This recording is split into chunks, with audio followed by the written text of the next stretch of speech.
తెలుసా? బైబిల్ గ్రంథంలో ఒక ముగ్గురిని గూర్చి రాయబడింది. వారిని భ్రష్టుల జాబితాలో దేవుడు చేర్చేశాడు.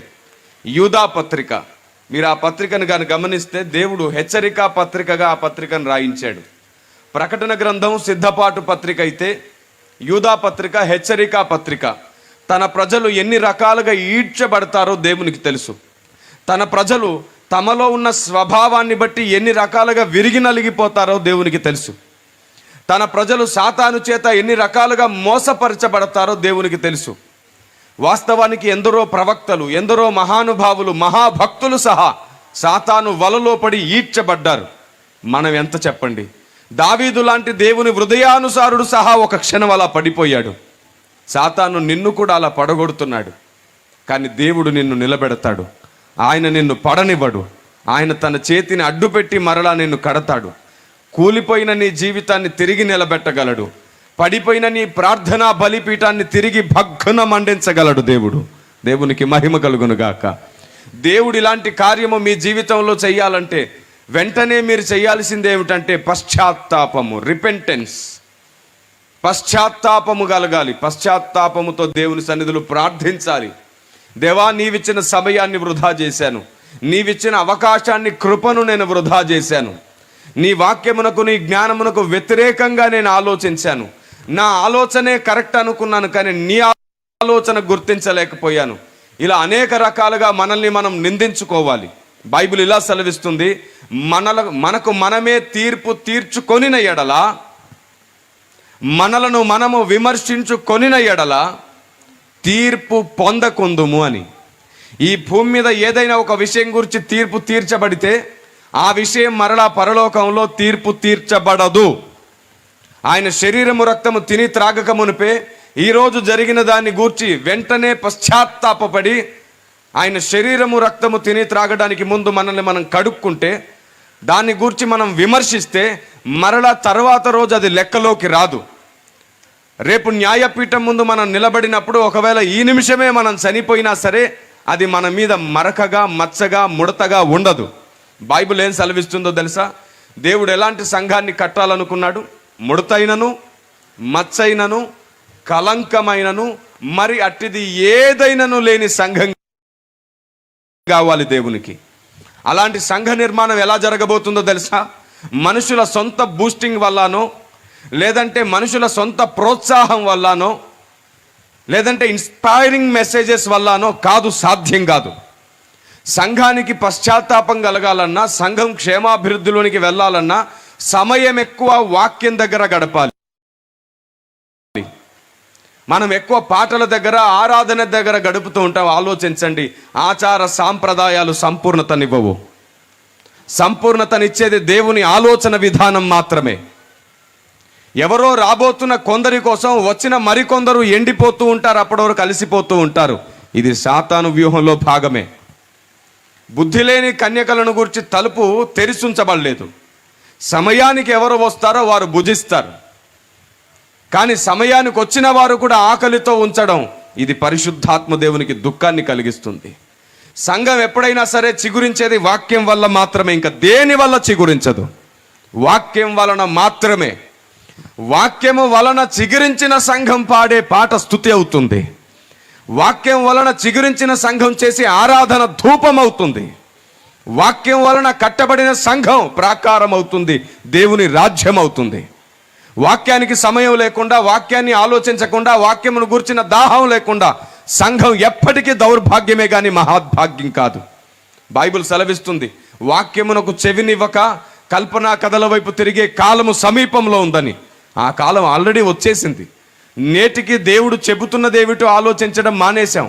మనుషులు ఏం చెబుతున్నారో దాన్ని మాత్రమే ఆలోచిస్తున్నాం. ఆనాటి దినాల్లో పౌలు భక్తుడు బోధ చేసినప్పుడు అతడు చెప్పినవలాగా ఉన్నావో లేవోనని పరిశీలన చేశారు. నేడా పరిశీలన లేదు. మేమే పాటి మనుషులు చెప్పండి, మేమే కానివ్వండి, ఎవరే కానివ్వండి, మీ ముందు నిలబడి మాట్లాడుతున్నప్పుడు సందేశాన్ని పూర్తిగా మనసారా వినాలి. వినడం మాత్రమే కాదు, విన్న తర్వాత ఆ ప్రకారము లేఖనములు ఉన్నాయో లేదో చూడాలి. లేఖన ప్రకారము ఆ బోధ ఉందో లేదో చూడాలి. ఇది ప్రతి విశ్వాసికి నియమించబడిన విధి, నియామకం. మీరు వినువారు మాత్రమై ఉండక పరిశీలించు వారై ఉండాలని బైబిల్ సెలవిస్తుంది. వేలు చూపును బట్టి తీర్పు తీర్చక అన్ని పరిశోధనల తర్వాత, పూర్వాపరాల నిర్మాణం జరిగిన తర్వాతే నీ అభిప్రాయం, నీ నిర్ణయం ప్రకటించాలి. ఈరోజు దినాల్లో అలా లేదు. మనకు నచ్చిన వారు ఏదైనా చెబితే మనం గుడ్డిగా నమ్ముతాం. మనం చెప్పింది ఎవరైనా వినకపోతే వారిని మనం ద్వేషిస్తాం. దేవుడు ఏం చెబుతున్నాడో, దేవునికి ఇష్టమో లేదో పట్టించుకోం. ఇది మనకు తెలియకుండానే మనల్ని భ్రమలోనికి నడిపిస్తుంది. సాతాను మనల్ని మోసగిస్తున్నాడు. ఏర్పరచబడిన వారు సైతం మోసపరచబడే ప్రమాదం ఉంది. లేఖనం చెప్పేది ఒకటైతే మనం నమ్మేది ఇంకొకటిగా మారిపోతుంది. కారణం ఇదే, మనలో ఉన్నటువంటి ఈ దుర్బుద్ధి స్వభావాలు. మొదటి స్వభావం ఏం చెప్పాను నేను? జ్ఞాపకం ఉందా మీకు? నిష్కారణంగా ఓర్వలేకుండా ద్వేషించే లక్షణం, ఓర్వలేనితనం. రెండవది ఎవరేది చెప్పినా గుడ్డిగా నమ్మే స్వభావం. మూడవది దేవుని ఆలోచనల కంటే మనుషుల అభిప్రాయాలకు ఎక్కువ విలువ ఇవ్వడం. ఈ మూడు స్వభావాలు చాలు మిమ్మల్ని బుద్ధి లేని కన్యకలుగా మార్చేస్తుంది. మీరు చెప్పండి, ఎత్తబడే సంఘం, విడవబడే సంఘం రెండు ఉన్నాయా లేవా? యేసుని నమ్మిన వారు అందరు ఎత్తబడతారా? ప్రభువా ప్రభువా అని పిలిచి ప్రతివాడు పరలోక రాజ్యమునకు వారసుడు కానేరడు అని బైబిల్ సెలవిస్తుంది. అదే నిజమైతే యేసును నమ్మి రక్షణలోనికి వచ్చినంత మాత్రాన, యేసును నమ్మి బాప్తిసం పొందినంత మాత్రాన వారు ఖచ్చితంగా రక్షించబడతారనే గ్యారంటీ లేదు. బైబిల్ ఏం సెలవిస్తుందంటే అంతం వరకు సహించువాడే రక్షించబడును అని. ఆమేన్. ఎంతోమంది బుద్ధిహీనులై విడవబడబోతున్నారు. బైబిల్ సెలవిస్తుంది బుద్ధి లేని కన్యకలు తప్పకుండా విడవబడతారు. ఒక గృహం ఉంది, ఆ గృహము ఇసుక మీద కట్టబడింది. మరో గృహం ఉంది, అది బండపైన కట్టబడింది. బైబిల్ ఇలా సెలవిస్తుంది, బుద్ధి లేనివాడు ఇసుక మీద తన ఇల్లును కట్టుకున్నాడు, బుద్ధి గలవాడేమో బండపైన తన ఇల్లు కట్టుకున్నాడు. ఈ బుద్ధి గలవాడు దేవుడు చెప్పిన మాటల ప్రకారము కట్టిన ఇల్లది. బుద్ధి లేనివాడు దేవుడు చెబుతుందేమో తెలుసుకోకుండా మనుషులు చెప్పింది మాత్రమే విని కట్టిన ఇల్లది. ఈ ఇల్లేమిటో తెలుసా? బాహ్య ప్రపంచంలో మన నివాసం కోసం కట్టుకుంటున్న ఇల్లు కాదు, దేవుని నివాసం కోసం కట్టబడుతున్న జీవము గల దేవుని మందిరం, దేవుని కుటుంబం, దేవుని ఇల్లే దేవుని సంఘం. ఈ బుద్ధి గలవారు, బుద్ధి లేని వారు ఎవరో కాదు, ఏర్పరచబడి వాడబడుతున్న సేవకులలో కొందరు బుద్ధి లేనివారు, కొందరేమో బుద్ధి గలవారు. మమ్మల్ని గుర్చే మాట్లాడుతున్నాను. ఎవరినో అంటే ఓర్చుకోరు కదా, అందుకే నేను, మేము అనే ప్రస్తావిస్తున్నారు. సేవకులు, దేవుని గూర్చిన జ్ఞానం కొందరికి లేదు అని బైబిల్ సెలవిస్తుండగా ఉంది అని మనం ఎలా వితండవాదం చేస్తాం? బైబిల్ చెప్పింది ఎప్పుడు అబద్ధం కాదు, బైబిల్ నిజమే చెబుతుంది.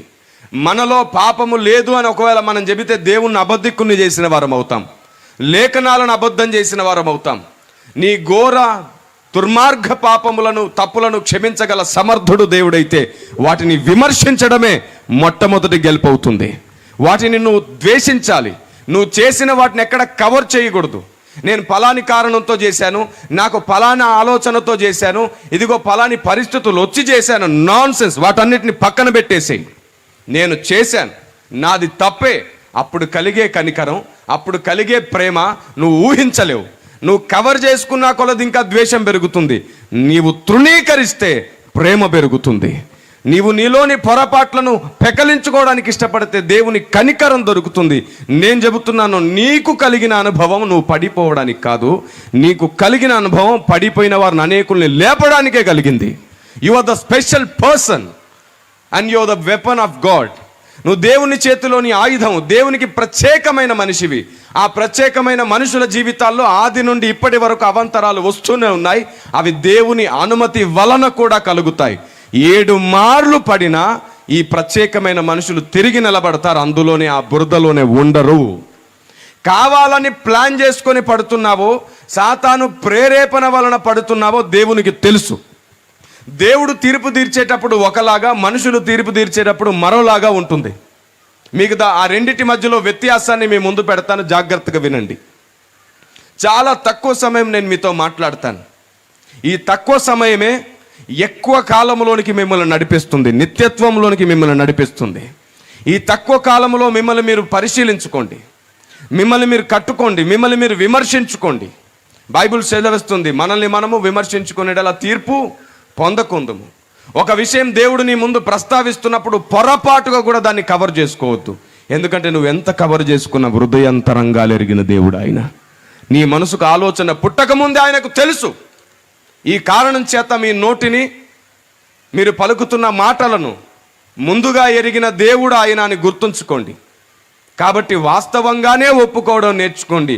అలా ఒప్పుకున్న వారందరూ కనికరించబడతారు.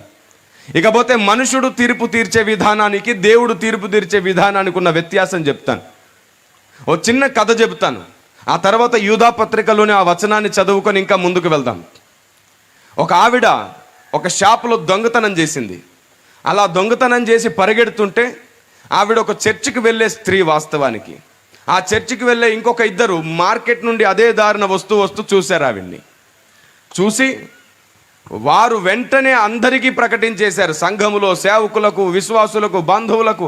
వారు ఎక్కడికి వెళ్తే అక్కడ పలానావిడ మంచిది కాదు, పలానావిడ దొంగతనం చేసింది, మేము కల్లారా చూసాము అని. ఆ విషయం పోలీసులకు తెలిసింది. సీసీటీవీ ఫుటేజ్లో కూడా ఆమె దొరికిపోయింది. ఆమెని జైల్లో వేశారు. తర్వాత ఆమె బెయిల్ పైన బయటకు వచ్చింది.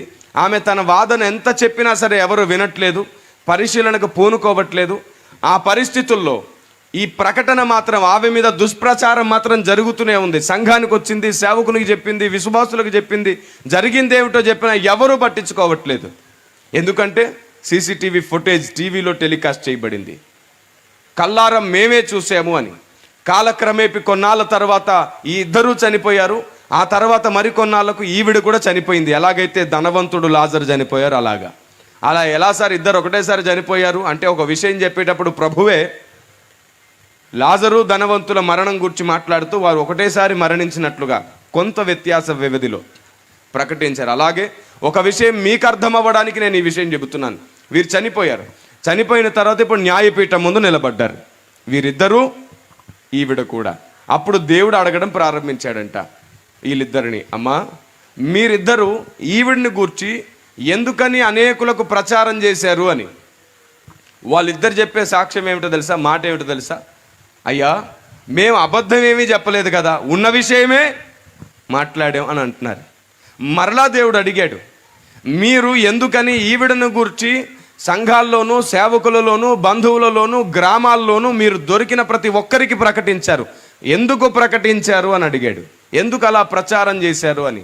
అప్పుడు మరలా వారు సమాధానం ఇస్తున్నారు ఏమిటో తెలుసా, అయ్యా మేమే కాదు, అది టీవీలో ప్రకటించబడి లోకమంతా నమ్మిన వార్త, మేము చెబితే నష్టమే వచ్చింది, మేము ఉన్న విషయమే మాట్లాడాం, లేని విషయం ఏమీ మాట్లాడలేదు అని. అప్పుడు దేవుడు వారిద్దరిని అడిగాడు, మీరు ఆవిడను గూర్చి ప్రచారం చేసినంత శ్రద్ధగా ఎప్పుడైనా నా సువార్త ప్రకటించారా? ఆవిడను గూర్చి ప్రకటించినంత శ్రద్ధగా ఎప్పుడైనా నా వాక్యాన్ని ప్రకటించారా? ఆవిడను గూర్చి మీరు చాలా దూరం వెళ్ళి ప్రయాణం చేసి మరీ చెప్పారు, ఇంటికి వచ్చిన బంధువులకు చెప్పారు, విశ్వాసులకు చెప్పారు, అందరికీ చెప్పారు, కానీ నా గూర్చిన వార్త ఎప్పుడైనా మీరు చెప్పారా? సమయం కొంచెమేనని తెలిసి కూడా ఇంకొకరిని గూర్చి ప్రచారం చేయడానికి మన బుద్ధి పనిచేస్తుంది, కానీ దేవుని గూర్చిన ప్రేమను, దేవుని గూర్చిన వార్తను ప్రకటించడానికి మనకు శ్రద్ధ ఉండదు. కారణం ఏమిటంటారు? మనలో ఉన్న స్వభావమే చెడ్డది. మనము యోగ్యులం కాదు, ఎలాంటి అయోగ్యులమో తెలుసా? జన్మపాపం లేదు, జన్మపాపం లేదని చాలామంది సహోదరులు పాపం తెలుసుకోకుండానే ఇంకా ఆలోచిస్తున్నారు. అలాగా ఎన్ని నిరూపణలు చేసినా, ఎన్ని రకాలుగా చెప్పినా ఇంకా వారికి అర్థం కావట్లేదు. మనుషుని దేవుడు పరిశుద్ధంగానే, యథార్థంగానే సృజిస్తున్నాడు.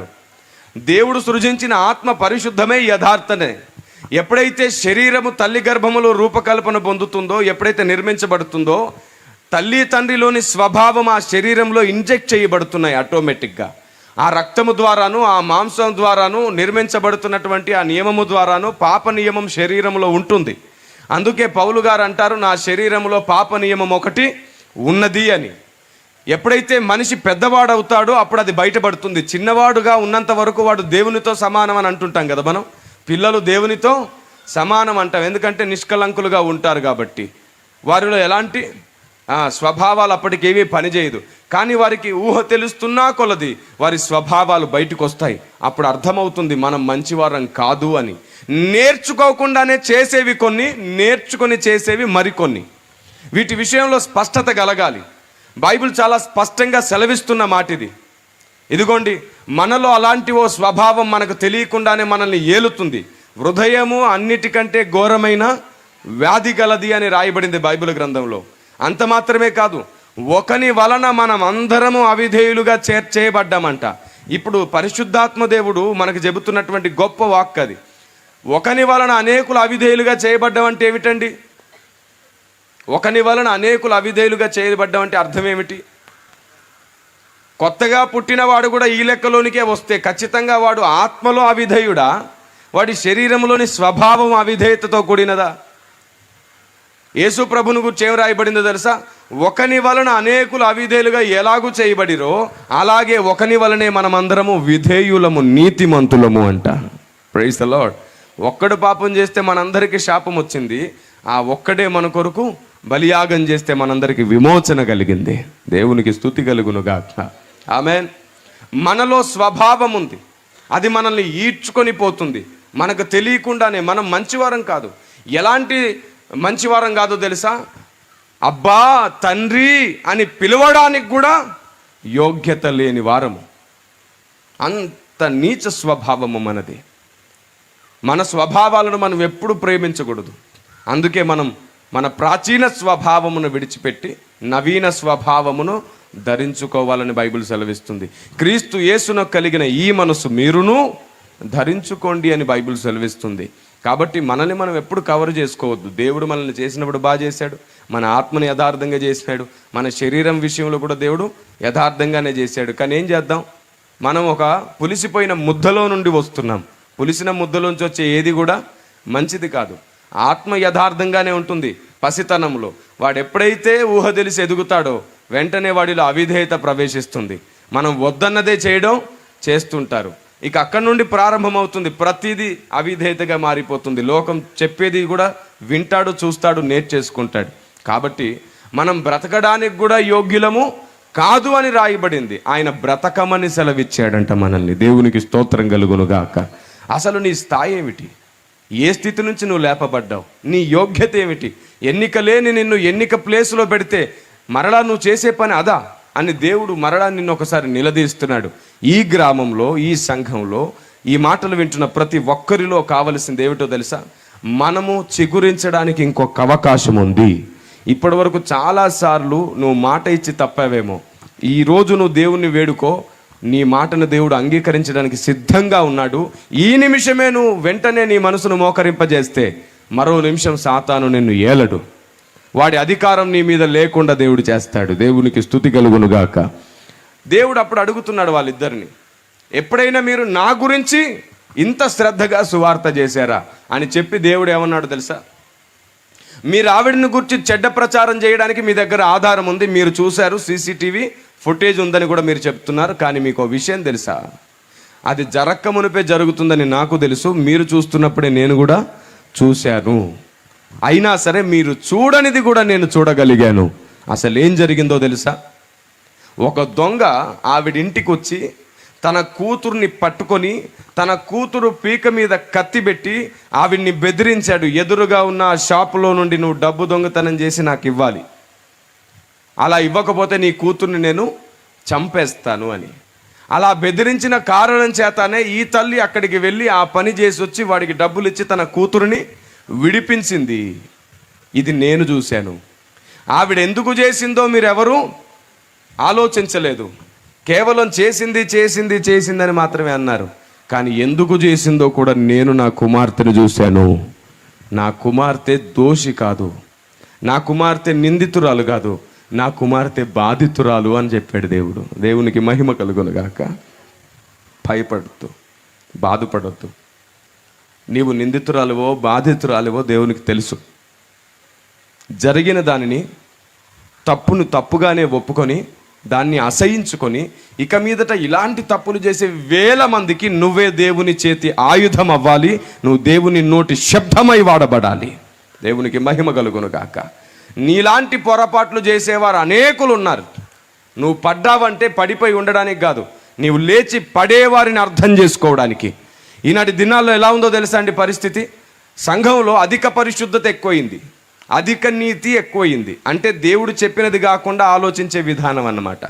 ఎదుటివాడు ఏదైనా తప్పు చేశాడు అనుకోండి, చిచి చిచి చి, అసలు ఇట్లాంటి పొరపాటు చేస్తారా, నువ్వు మంచిదానివి కాదు, మంచోడివి కాదు అనేస్తున్నారు. అది కాదు విధానం, అది కాదు పద్ధతి. నువ్వు నిజంగా మండుతున్న దీపానివైతే, నువ్వు నిజంగా విశ్వాసివైతే పడిపోతున్న వారిని, ఆరిపోతున్న వారిని తిరిగి మండించాలి, పడిపోయిన వారిని తిరిగి లేపాలి. అదే నిజమైన విశ్వాసుల లక్షణం. దేవునికి మహిమ కలుగును గాక. కొంచెం ఆ మాట బిగ్గరగా చెప్తారా? ఆమేన్, ప్రైజ్ ది లార్డ్. అలవాటు చేసుకోండి. ఏదైనా ఒక విషయాన్ని స్థిరపరిచేటప్పుడు అందరు కలిసి ఒకే మనసుతో ఆమేన్ అని స్థాపించాలి. రెండవది, గాక అనే మాట విన్నప్పుడు ఖచ్చితంగా విశ్వాసి పలకవలసిన మాట అది ఆమేన్. అనరేంటండి, అలవాటు అయిపోయింది కదా గమ్మునుండడం. ఆ అలవాటే నాశనానికి నడిపిస్తుంది. పిచ్చి పనులకేమో నోరెత్తుతాం, అవసరమైన దానికేమో సైలెన్స్గా ఉంటాం. మీకు ఒక విషయం చెప్పనా, సైలెన్స్గా ఉండడం, సీరియస్గా ఉండడం భక్తి కాదు. సైలెన్స్గా ఉండడం, సీరియస్గా ఉండడం భక్తి అనుకుంటారు. ఏది మీ సీరియస్ ముఖంతో సువార్త చేయండి, వెళ్ళి చూద్దాం. క్రీస్తుని నమ్ముకోండి, మీరు సంతోషంగా ఉంటారు, నెమ్మదిగా ఉంటారు. క్రీస్తుని నమ్ముకుంటే మీరు రక్షించబడతారు. వద్దురా బాబు, నీ ముఖం చూస్తే అర్థమవుతుంది ఆ సంతోషం ఏమిటో. ఎప్పుడు బండ ముఖం వేసుకొని ఉంటావు. సంతోషంగా ఉండనే ఉండవు, నవ్వనే నవ్వవు. బాధ కలిగినప్పుడు హృదయంలో ఇప్పుడు మన ముఖంలో ఉండేటువంటి దిగులు వేరు. కానీ క్రీస్తు నెరగని ప్రజల ముందు, మన తోటి వారి ముందు ఎప్పుడు మన ముఖంలో సంతోషం కనబడాలి. దేవుని వార్త ప్రకటించాల్సి వచ్చినప్పుడు ఎప్పుడు మన ముఖంలో ధైర్యం ఉండాలి. గుండెలో ఎంత దిగులున్నా, ఎంత బాధ ఉన్నా, దేవుని పని చేసేటప్పుడు దాన్ని చూపించొద్దు. అశ్రద్ధగా దేవుని పని చేయనకూడదు.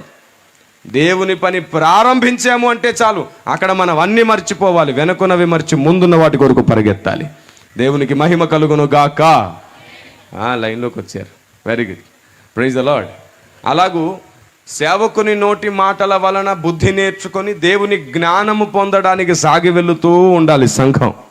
అప్పుడు పరిశుద్ధాత్మ దేవుడు మిమ్మల్ని సత్యములో నుండి సర్వసత్యములోనికి నడిపిస్తాడు. దేవునికి మహిమ కలుగును గాక. దేవుని గూర్చిన జ్ఞానం మనకు కావాలి. ఇదిగో దేవుడు ఆవిడ్ని నిందితురాలు అనలేదు, ఏమన్నాడు? బాధితురాలు అన్నాడు. నీకు నచ్చినట్లుగా నీకు నువ్వే ప్లాన్ చేసుకుంటున్నావా? సాతాను ప్రేరేపిస్తే చేస్తున్నావా? లేదా నీ స్వభావమే అలా నీతో చేయిస్తుందా? లేదంటే వేరే వాళ్ళు ప్రలోభ పెట్టి నిన్ను అలా చేయిస్తున్నారా? ఈ 4 విషయాలు దేవుడు పరిగణలోనికి తీసుకొని ఈ పూర్వాపరాల పరిశీలన తర్వాతే నువ్వు బాధితుడవో లేదా నిందితుడవో దేవుడే తీర్పు తీరుస్తాడు. కాబట్టి మనం ఏ ఒక్కరికి వ్యక్తిగత విషయాలలో తీర్పు తీర్చడానికి లేదు. ఒకరు ఒక విషయంలో తప్పు చేస్తే మనం ఇంకొక విషయంలో తప్పు చేస్తాం. దేవుడు మనల్ని క్షమిస్తున్నాడు. మనుషుల అపరాధములను మీరు క్షమించని యెడల మీ అపరాధములను మీ పరలోకపు తండ్రి క్షమించడు అని బైబిల్ సెలవిస్తుంది. ఇప్పుడు ఈ అధిక పరిశుద్ధులు ఏం చేస్తారంటే అసలు వాళ్ళని క్షమించడం కాదు కదా, ఏమండి, వారిని అసలు పట్టించుకోరు. అసలు ఆ సంఘంలోంచి వాళ్ళని పక్కన పెట్టేస్తారు. 10 మంది 10 రకాలుగా గుసగుసలాడతారు. లోకంలో ఓదార్పు ఆదరణ లేని వానికి సంఘమే దేవుని ఒడి, సంఘమే నిజమైన కుటుంబం, సంఘమే నిజమైన బంధువు. ఇక్కడికి వచ్చిన తర్వాత విరిగి నలిగిన వారు అందరూ సంఘంలో ఉంటారు. విరిగి నలిగిన వారు విరుగుతున్న వారిని కడతారు. అది సంఘం అంటే. దేవునికి స్తుతి కలుగును గాక. కానీ పక్కన వాడు, అక్క నీకు తెలుసా పలానా ఆవిడ ఇప్పుడు వచ్చేదో ప్రార్థన చేస్తుంది, కానీ ఒకప్పుడు మొన్నటికి ఇలా మాట్లాడుకుంటుంటారు సంఘాల్లో. అవునా కాదా బ్రదర్? మీరు అనుకుంటున్నారు కానీ ఇప్పుడేదో బలంగా ఆరాధన చేస్తున్నాడు, కానీ ఆ అబ్బాయి మొన్న నేను చూశాను బ్రదర్ అని అంటారు. అవును, నేనంటాను మొన్న ఎప్పుడో జరిగిన దానికి దేవుని క్షమాపణ అడిగి మారు మనసు పొంది పశ్చాత్తాపడి ఉంటాడేమోగా. ఒకవేళ నువ్వు ఇప్పటికీ దాన్ని ద్వేషించి అతని గురించి చెడ్డగా ప్రకటిస్తున్నావు, అతన్ని దేవుడు క్షమించేసి ఉంటే నువ్వు ప్రకటించే ప్రకటన తప్పుడు ప్రచారం అవుతుందా లేదా? 34వ కీర్తన 21వ వచనం ప్రకారంగా మనం ఎంత నీతిమంతులైనా పరిశుద్ధులమైన దోషులమైపోతాం. దేవుడు మనల్ని ఇంకా అంగీకరించాడు. ఒక పరిశుద్ధుడు, ఒక నీతిమంతుడు ప్రార్థన చేస్తున్నాడు, అయ్యా నేను అతనిలాగా లేను, నేను ఇతనిలాగా లేను, నేను చాలా బాగున్నాను, నీ ధర్మశాస్త్రం చెప్పినట్టు చేస్తున్నాను, నేను చాలా చక్కగా ఆచార సాంప్రదాయాల్లో ఎక్కడ తప్పిపోలేదు. దేవుడు అతని ప్రార్థనే వినలేదు. ఇంకొక ఆయన ప్రార్థిస్తున్నాడు, పాపం, అయ్యా నేను తలెత్తుటకైనను యోగ్యుని కాదయ్యా, నేను మంచివాడిని అసలు కానే. అతని ప్రార్థన దేవుడు ఆలకించాడు. ఎవరు వీళ్ళు? పరిసయ్యుడు, సుంకరి. దేవుని ప్రజ, నేటి సంఘాల్లో పరిచయులు ఎక్కువైపోయారు. పడిపోయిన వారి విషయంలో జాలిపడి ప్రేమ చూపించడానికి బదులుగా వీరు తమ పరిశుద్ధతను స్కేల్గా పెట్టి చూపిస్తున్నారు. చూసావు నేను ఎంత బాగున్నానో నువ్వు ఎట్లున్నావో అని. అలాగైతే దేవుడే స్కేల్ అయ్యాడు అనుకో, ఇంకా మనం ఎవ్వరం బాగుండం. ఆయనే స్కేల్గా నిలబడితే మనం అసలు పోలికకు కూడా రాము. నీతిమంతుడైన యోబు, ఆ బిడ్డను తీసుకెళ్ళండి అమ్మ, వాడి వల్ల అందరు డిస్టర్బ్ అవ్వకుండా ఉంటారు. తల్లి ఎప్పుడైనా సరే, తండ్రి కానీ ఎప్పుడైనా సరే పిల్లలు ఏడిస్తే కొట్టొద్దు, వాళ్ళని దూరంగా తీసుకెళ్ళండి. ఎందుకంటే మీ ఒక్కరి వల్ల అందరూ డిస్టర్బెన్స్ అవుతారు. అవునా? మీరు చెప్పండి, వాక్యం వినకుండా డిస్టర్బ్ చేసేది దేవుని ఆత్మనా దురాత్మనా? మరి మన పిల్లలు డిస్టర్బెన్స్కి సహాయపడితే మనం ఎవరికి సహాయం చేసినట్టు కదా? వాడిని ఇంకా కొట్టొద్దు, ఇంకా పెరుగుతుంది, నాయిస్ ఇంకా పెరుగుతుంది, సౌండ్ ఇంకా పెద్దగా అవుతుంది. కాబట్టి వాక్యం వినబడే చోట పిల్లలు అల్లరి చేయకుండాను మాట్లాడకుండాను చూడాల్సిన బాధ్యత మనది. కొందరు వాక్యం చెబుతుండగానే ఫోన్ తీసుకొని మాట్లాడేస్తుంటారు. ఫోన్ రాగానే హలో నేను వాక్యం వింటున్నాను, లేదు పెట్టేయి, చెప్పకర్లా, కట్ చేస్తే చాలు. మందిరంలో అడుగు పెట్టేటప్పుడు ఫోన్ తప్పక సైలెన్స్లో ఉండాలి. మీరు చాలా ప్రముఖులు వ్యక్తి దగ్గరికి, డాక్టర్ దగ్గరికి పోనివ్వండి, మనం డాక్టర్ దగ్గరికి వెళ్తున్నప్పుడు ఏమండి, ప్రముఖ వ్యక్తుల దగ్గరికి కదా, ఒక డాక్టర్ దగ్గరికి వెళ్ళేటప్పుడు ఏమంటారు వెంటనే? మీ ఫోన్. అరే పరమ వైద్యుడు దేవుడు, సర్వసృష్టికర్త అయిన దేవుడు, ఆయన మాటలు వినేటప్పుడు నువ్వు ఎంత శ్రద్ధ చూపించాలి. దేవుడు నిన్ను క్షమించకపోవడానికి ఇలాంటి కారణాలు కూడా ప్రథమంగా మారిపోతాయి. అవిధేయత క్షమించరాని నేరం. అవిధేయతను దేవుడు క్షమించాడు. మీరు చెప్పండి, సౌలును దేవుడు క్షమించాడా? సౌలు మహారాజును క్షమించాడా? అతను చేసిన తప్పుకు అతన్ని తృణీకరించి ఎవరిని ఎన్నుకున్నాడు? మరలా దావీదును ఎన్నుకున్నాడు రాజులాగా. అంటాడు, బలులు అర్పించడం కంటే మాట వినుట శ్రేష్టం. ఒకసారి నువ్వు కాదు అన్న తర్వాత కాదులాగే ఉండాలి. మరలా అవునన్నావంటే ఉన్న స్థానం పోతుంది. ఈసారి ఇంకా జీవితకాలం ప్రయాసపడ్డా తిరిగి సంపాదించుకోలేవు. కాబట్టి ఎప్పుడైనా మీ ఇరుగు పొరుగు, మీ తోటి వారు ఎప్పుడైనా పొరపాటు చేస్తే వారిని గద్దించండి, వారిని హెచ్చరించండి, కానీ వారిని ప్రేమించడం మాత్రం మర్చిపోకండి. వారిని ఎక్కువగా ప్రేమించి ఆదరించండి. అప్పుడు వారు ఏమనుకుంటారు తెలుసా? తిట్టినా కొట్టినా నన్ను అర్థం చేసుకునేది వీళ్ళే అని తప్పకుండా దేవుణ్ణి అర్థం చేసుకుంటారు. దేవునికి స్తుతి కలుగునుగాక. ఆ స్థాయికి సంఘాన్ని, మనల్ని మనం కట్టుకోగలిగితే సాతాను మనల్ని ఈడ్చుకొని పోడు. మనం అందరూ ఒకరినొకరం కాపాడుకుంటాం. బైబిల్ చెప్తుంది, ఒకరినొకడు హెచ్చరించుకొనుడి, ఒకరికొకడు బుద్ధి చెప్పుకొనుడి, ఒకరినొకడు సన్మానించుకొనుడి. ఇది బైబిల్ స్టేట్మెంట్. దీనికి పూర్తి విరుద్ధంగా మన స్వభావాలు పనిచేస్తున్నాయి. నేను మరలా చెప్తున్నాను, సంఘము చిగురించాలంటే వాక్యానికి ఎక్కువ సమయం ఇవ్వాలి. ప్రజలు అలసిపోకుండానే ముందు వాక్యం వినాలి. ఆరాధన పాటలు చివరిలో పెట్టినా పర్లేదు, వాక్యం ముందుకు రావాలి. ఒక్క మాట చెప్పనా మీకు, ఆత్మతో సత్యముతో ఆరాధన అంటే ఏమిటి? ఎప్పుడైనా విన్నారా మీరు? వినకపోవడం ఏమిటి సార్, పాటలు కూడా పాడేమంటారా? ఆత్మతో సత్యముతో ఆరాధన అంటే ఏమిటి? ఆత్మతో ఆరాధన అంటే గంతులేసి ఆరాధించడమనో, సత్యముతో ఆరాధన మనస్ఫూర్తిగా పూర్ణ హృదయముతో ఆరాధన అంటే కళ్ళు మూసుకొని చేసే ఆరాధన, లోపటి చేసే ఆరాధననో, సైలెంట్గా చేసే ఆరాధననో, ఇలా ఒక్కొక్క అభిప్రాయాన్ని పెట్టుకున్నారు. తప్పేం కాదు. ఈ అభిప్రాయాలు ఏదో కోణంలో వాస్తవమే కావచ్చు, కానీ అసలు నిజం మాత్రం కాదు. అది ఏదో ఒక కోణంలో ప్రస్తుత వాస్తవమే కావచ్చు, కానీ ఎప్పటి కాలపు త్రికాలపు సత్యమైతే కాదు. సత్యముతో ఆరాధించడం అంటే అర్థం ఏమిటో తెలుసా? దేవుని గూర్చిన జ్ఞానము తెలుసుకొని ఆ జ్ఞానము ప్రకారముగా ఆరాధించడం. అంటే దేవుణ్ణి మనం ఆరాధించాలంటే మనకు ఆయన గురించి తెలిసి ఉండాలి. మీకు ఆరాధన గురించి చెప్పడానికి ముందు ఈ విషయం చెప్తాను చూడండి. ఆరాధన కలగాలంటే ముందు మనకు ఒక అభిప్రాయం కలగాలి. అవునా? ఒక అభిప్రాయము అభిమానముగా మారుతుంది. అభిప్రాయం కలగకుండా అభిమానం వస్తుందా? లేదు. సార్ మీ మీద నాకు ఈరోజు మంచి అభిప్రాయం కలిగింది, నేను మీ అభిమానిని అయిపోయాను అంటారు కదా. ఫస్ట్ ఒక అభిప్రాయం, తర్వాత అభిమానం. అభిమానపు కట్టలు తెంచుకొని పొలిమేరలకు అవతల ఆరాధన ఉంటుంది. Praise the Lord. ఇప్పుడు దేవుని గురించి మనకు ఒక అభిప్రాయం కలగాలి, ఆ తర్వాత ఆయన పైన ఒక అభిమానం కలుగుతుంది, ఆ తర్వాత ఆరాధన కలుగుతుంది. దేవునికి స్తుతి కలుగునుగాక. రైట్. నిన్నటి వరకు దేవుని పట్ల నీకు ఒక అభిప్రాయం ఉంది, నిన్నటి వరకు దేవుని గురించి నీకు కొంత తెలుసు, కానీ ఈరోజు మందిరానికి వచ్చావు లేదా సభకు వచ్చావు, నీకు దేవుని గురించి ఇంకొంత తెలిసింది. ఇప్పుడు దేవుని మీద అభిప్రాయం ఏమవుతుంది? ఇంకొంచెం పెరుగుతుంది. ఇప్పుడు అభిమానం ఇంకొంచెం పెరుగుతుంది. అప్పుడు ఆరాధన నువ్వు తెలుసుకున్న సత్యాన్ని బట్టి రగులుతుంది. దేవునికి స్తోత్రం కలుగునుగాక. లేదు, అలా కాదు, మొదటి ఆరాధన చేసేసావు, నీకు మొదట తెలిసిన దాని గురించి ఆరాధన చేస్తావు, కానీ తర్వాత తెలియబోయే దాని గురించి నీకు ఒక అభిప్రాయం. సంఘంలో పూర్ణ మనసుతో సత్యముతో ఆరాధన జరగాలంటే ముందు సత్యము ప్రకటించబడాలి. కాబట్టి సభల్లో పాటల పోటీలు పెట్టుకొని సేవకుల్ని ఇబ్బంది పెట్టకండి. మీ పేర్లు ఇచ్చి చదవకపోతే అలగకండి, బుంగమూతులు పెట్టకండి. వాక్యం తర్వాత ఈ వాక్యాన్ని మనసులో పెట్టుకొని అందరూ ఆరాధించి పాడుతానే ఉండొచ్చు. దేవా, నువ్వు ఇంత గొప్పవాడవా, ఇంత శ్రేష్ఠుడవా, నీ వాక్యము నాతో మాట్లాడింది, నిన్ను గూర్చిన నా అభిప్రాయం ఒకప్పుడు ఇలా ఉండింది, ఈరోజు నా అభిప్రాయం ఇలా మార్చావు, దేవా నువ్వు ఉన్నతుడవా అని అప్పుడు మరలా ఇంకా ఆరాధించవచ్చు. ఆయన గూర్చి తెలిసిన సంగతుల వలన ఆయన మీద ఇంకా ప్రేమ పెరుగుతుంది. ఆయన ప్రేమ మనల్ని సత్యముతో ఆరాధించేటట్లు చేస్తుంది, పూర్ణ హృదయముతో ఆరాధించేటట్లు చేస్తుంది. వాక్యానికి స్థలం ఎక్కడ తక్కువ ఉంటుందో అక్కడ ప్రయాస వ్యర్థమవుతుంది. వాక్యానికి సమయం ఎక్కడ తక్కువ ఉంటుందో అక్కడ సంఘం పాపంలోనే ఉంటుంది. వాక్యం ఎప్పుడైతే సంఘానికి దూరంగా ఉంటుందో అక్కడ పరిశుద్ధాత్ముడు అధికారం చెయ్యలేడు. వాక్యానికి మొదటి స్థానం ఇవ్వని ఎవరి జీవితంలో బుద్ధి కలగదు, వారు బుద్ధి లేని కన్యకలు అయ్యే ప్రమాదం ఉంది. వారు సత్యం తెలుసుకోలేరు.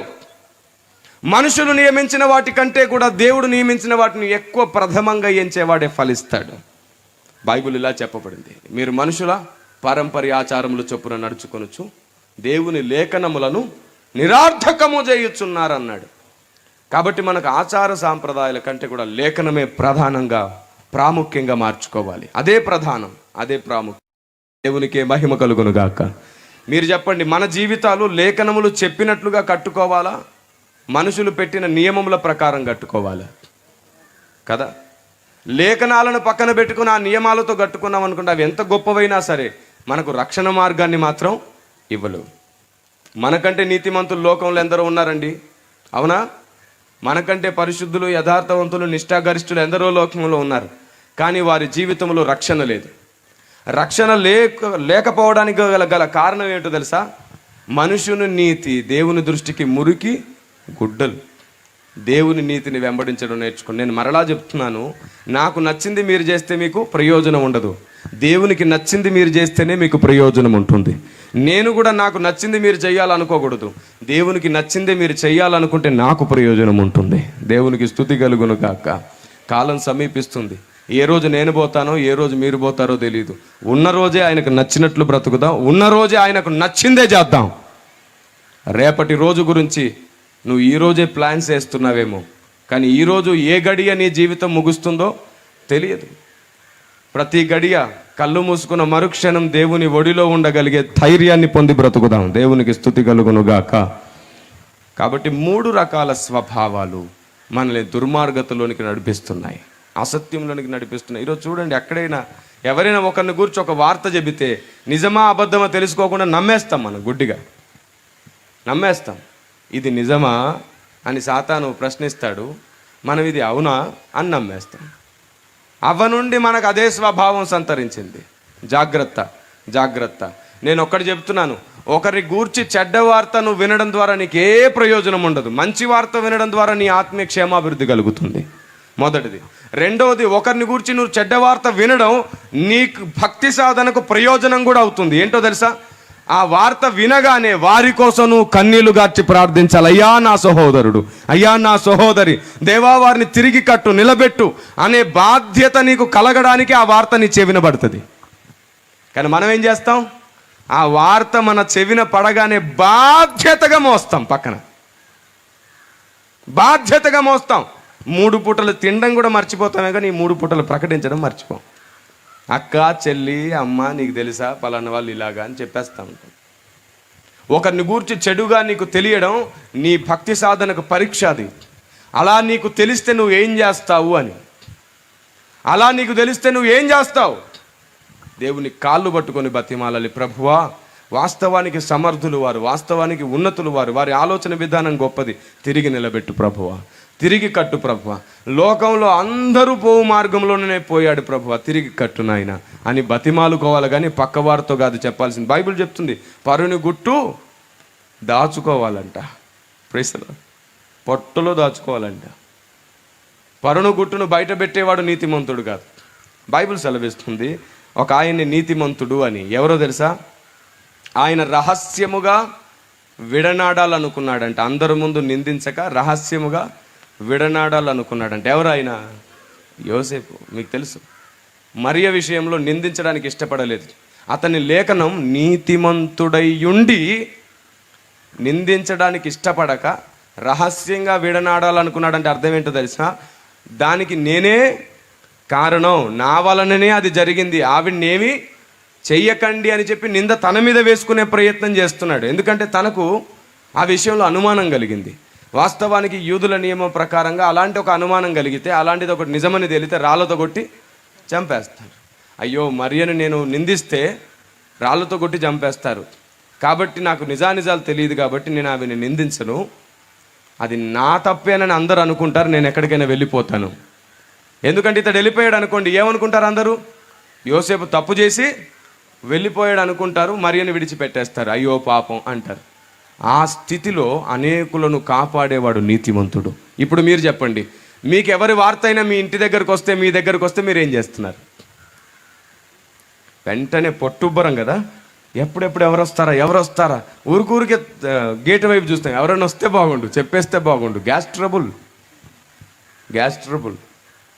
సిగ్గు లేని తనం అంటారు దీన్ని, బుద్ధి లేని తనం అంటారు దీన్ని. నేను మరలా చెప్తున్నాను, ఎవరిని గూర్చి ఎవరికైనా తెలిస్తే చివరికి నీ భర్తతో కూడా, నీ భార్యతో కూడా వారిని గూర్చి నువ్వు పంచుకోకూడదు. నీ దేవునితో మాత్రమే నువ్వు అది పంచుకోవాలి. ఇది నేర్చుకోండి. భర్తతో నువ్వు ప్రకటించావనుకోండి, అతని విషయంలో ఇతనికి అభిప్రాయం చెడిపోవచ్చు, ఆవిడ విషయంలో ఇతనికి అభిప్రాయం చెడిపోవచ్చు, తర్వాత వాడు మంచోడైనా సరే ఇతడు నమ్మకపోవచ్చు. ఏమండి 34వ కీర్తన 21వ వచనంలో ఏముంది చూడండి ఒకసారి. చెడుతనము భక్తిహీనులను సంహరించును, నీతిమంతులను ద్వేషించువారు అపరాధులుగా ఎంచబడతారు. ఇట్రా బాబు ఒకసారి చూడండి, మీకు ఒక విషయాన్ని చెబుతాను, మీకు అర్థమయ్యేటట్టు చెబుతాను. ఇతడు ఒక నీతిమంతుడు. ఏమండి ఇంకొకరు సహాయం చేస్తారు నాకు, బ్రదర్ రండి సేవకులు. ఇప్పుడు ఈయన కూడా నీతిమంతులు, వీరిద్దరు నీతిమంతులు, వీరిద్దరు పరిశుద్ధులు. ఏమండి వీరిద్దరు నీతిమంతులు, వీరిద్దరు పరిశుద్ధులు. వాక్యానికి విరోధంగా ఎటూ వీళ్ళు వెళ్ళట్లేదు, వీళ్ళు చాలా బాగున్నారు. ఇప్పుడు ఈయన ఏదైనా పొరపాటు చేశాడు, ఇప్పుడు ఇతను కూడా నీతిమంతుడే, ఇతను కూడా నీతిమంతుడే. కానీ ఇతడు పొరపాటు చేయగానే ఇతన్ని ద్వేషించడం స్టార్ట్ చేశాడు. ఇప్పుడు బైబిల్ అక్కడ ఏముంది? నీతిమంతుని ద్వేషించేవాడు. కానీ వాస్తవానికి ఇతడు ఏమనుకుంటున్నాడంటే, నేను నీతిమంతుని ద్వేషించట్లేదు, అనీతిమంతున్నే ద్వేషిస్తున్నాను అనుకుంటున్నాడు. అవునా కాదా? కారణం ఏమిటి? ఇతను పొరపాటు చేశాడు, కానీ వాస్తవానికి ఇతడు చేసిన తప్పుకు దేవుని దగ్గర పశ్చాత్తాపడ్డాడు, క్షమాపణ అడిగాడు. దేవా నీకు నచ్చినట్లే బ్రతుకుతానన్నాడు. ఇప్పుడు దేవుని దృష్టికి ఇతను ఎవరు చెప్పరా బిగ్గరగా? నీతిమంతుడు. ఇప్పుడు ఇతను ఎవరిని ద్వేషిస్తున్నట్టు? ఇప్పుడు ఈ లేఖనం ప్రకారం ఇతను ఏమైపోతాడు? ఇది జరుగుతుంది సంఘంలో. Thank you brother, praise the Lord. మీకు అర్థమైందా? మనకు తెలీదు ఎవరి హృదయం ఎప్పుడు దేవుని కాళ్ళ దగ్గర మోకరిస్తుందో, మనకు తెలీదు దేవుడు ఎవరిని క్షమిస్తున్నాడో. ప్లీజ్, సమయం లేదు, ఇంకా మన జీవితం ఎప్పుడు ముగించబడుతుందో తెలియదు. వారిని గూర్చి వీరిని గూర్చి చెడ్డ వార్త మోయడం మానేసి దేవుని గూర్చిన వార్త మీరు ప్రకటిస్తూ మీ రక్షణ మీరు కాపాడుకుంటారు. 24/7 మీ నోట దేవుని ఆలోచన మాత్రమే ఉండనివ్వండి. సాతాను మిమ్మల్ని ఈ రకంగా కూడా దేవుని దృష్టిలో అపరాధులుగా చేయాలనుకుంటున్నాడు. నువ్వు నీతిగా ఉంటావు, నేను మొక్కిన కోరిక తీరితే బాప్తిజం తీసుకుంటాయి గారు. మరికొందరేమో ఉద్యోగం వస్తే తీసుకుంటాను, మరికొందరేమో పెళ్ళి అయినాక తీసుకుంటాను, ఇంకొందరైతే మరి విచిత్రం, నా కోడలు గర్భవతి అయితే నేను అంటది. ఇన్ని విచిత్రాలు ఉన్నాయి తెలుసా? నా 13 సంవత్సరాల వయసు నుండి చూస్తూనే ఉన్నాను. 13 సంవత్సరాల చిన్న వయసులో రక్షించబడ్డాను. అత్యంత దయనీయమైన స్థితి నుంచి దేవుడు నన్ను లేవనెత్తాడు. ఏ ప్రేమలు లేని, ఏ సహాయము లేని నిస్సహాయ స్థితి నుండి దేవుడు నన్ను కట్టాడు. ఈరోజు వేలకు ఆధారంగా మార్చుకున్నాడు ఆయన నన్ను. దేవునికి స్తుతి కలుగును గాక. ఆమేన్. ఏ సహాయము, ఏ ప్రేమ, ఏ ఆదరణ, ఏ హస్తం ఎప్పుడు నన్ను ఆదరించి తోడుగా ఉండలేదు. ఆయన తప్ప నన్ను ఆదరించి ధైర్యపరిచింది లేదు. అందరూ నిందిస్తున్న సపోర్ట్గా నిలబడేవారు లేరు, తోడుగా ఉండి ప్రార్థించేవారు లేరు, అందరు అవమానిస్తుంటే మేమున్నాం అనేవారు లేరు. ఒంటరి పోరు. కేవలం దేవుని ఆలోచనే నన్ను ఈరోజు కిరీటంగా మారుస్తుంది. దేవుని జ్ఞానమే అందరికీ ప్రయోజనంగా మారుస్తుంది. దేవుని ఇష్టం చెయ్యాలనే తపనే నన్ను అందరికీ ఇష్టనిగా మార్చే ప్రయత్నం చేస్తుంది. దేవునికి మహిమ కలుగునుగాక. మనం ఏ స్థితి నుంచి లేపబడ్డామో మనకు తెలుసు. ఆ కింది స్థాయి నుండి ఇప్పటి వరకు నేను చూస్తూనే ఉన్నాను. విచిత్రమైన ఆలోచనలు సంఘంలో వ్యాపించాయి. ఇన్ని విభిన్నమైన ఉద్దేశాలు సాతాను కలగజేసినాడు. ఇన్ని విపరీతాలకు కారణం సాతాను, అపవాది అయిన వాడు. మనం ఈ లోకం మట్టుకే నిరీక్షణ కలిగి బ్రతుకుతున్నాం. అందుకే వాడు మనల్ని ఏలుతున్నాడు. బైబిల్ చెప్తుంది, మీరు సాతాను సింహాసనం దగ్గర కాపురం చేస్తున్నారు. వాడికి నచ్చింది చేస్తున్నారు మీకు తెలియకుండానే. మీరు చెప్పండి, దేవునికి నచ్చింది చేసి మనుషులకు దూరం అవుదామా? మనుషులకు నచ్చిందే చేసి దేవునికి దూరం అవుదామా? ఏం చేద్దాం? అన్నబద్దాలే. ఇప్పుడు అంటాం దేవునికి నచ్చిందే చేద్దామని. మన పెళ్ళిళ్ళు, ఫంక్షన్లు ఇంట్లో జరిగినప్పుడు అప్పుడు అంటాం అయ్యగారులకు సిలువేసి, అయ్యగారు మీరు అట్లా ఉండండి, మీకేం తెలుసు. వాళ్ళు బాధపడతారు. ముందు వాళ్ళకి నచ్చింది చేసి తర్వాత మనకు నచ్చింది మనం చేసుకుందాం. కానీ వాస్తవానికి అది కాదు జరగవలసింది. ఎవరికి నచ్చింది కాదు, ఏది న్యాయమో, ఏది మంచో, ఏది ప్రేమలను కాపాడుతుందో అది మాత్రమే చెయ్యాలి. ప్రేమలను పోగొట్టే ప్రతి పద్ధతిని పక్కన పెట్టాలి. ప్రేమ కలిగి ఉండుటకు ప్రయాసపడాలి. మీరు లోక మర్యాదను అనుసరింపక ఉత్తమమును అన్నాడా? దేన్ని వెంబడించాలంట? ఉత్తమమైన దాన్ని, అనుకూలమైన దానిని, ఏది దేవుని చిత్తమో దాన్ని వెంబడించాలి. కొన్నిసార్లు లోక మర్యాదలలో దేవుని చిత్తానుసారమైన ఉత్తమమైన అనుకూలమైనది కూడా ఉంటుంది. దాన్ని మనం వెంబడించకూడదని కాదు. ఉదాహరణకి అన్నప్రాసన్న కార్యక్రమం మిగతా దేశాల్లో ఎక్కడైనా జరుగుతుందా? ఏ దేశంలోనైనా? మన దేశంలో జరుగుతుంది. ఇప్పుడు ఇది ఈ దేశ సాంప్రదాయమా కాదా? చెప్పరేంటండి, ఇట్లాగా కొందరు అవునంటే ఏమంటాడు, కాదంటే ఏమంటాడు. అవునా కాదా? సరే, క్రైస్తవులు దాన్ని వెంబడిస్తారా, వెంబడించరా? మరి అది లోక మర్యాదనా కాదా? ఇప్పుడు చెయ్యాలా, చేయకూడదా? అందుకే దేవుడు ఏమన్నాడంటే, మనం లోక మర్యాద అంటే లోకంలో ఉన్న ప్రతిదాన్ని పరిశీలించి చెయ్యుడి. లోక మర్యాద వద్దంటూనే అందులో ఉత్తమము, అనుకూలము, దేవుని చిత్తము గుర్తెరగాలి. Praise the lord. అన్నప్రాసన కార్యక్రమంలో తప్పేమీ లేదు, అందులో అజ్ఞానం లేదు, అందులో లోకంలోని చేదు లేదు, పైగా అందులో జ్ఞానం ఉంది, బుద్ధి ఉంది.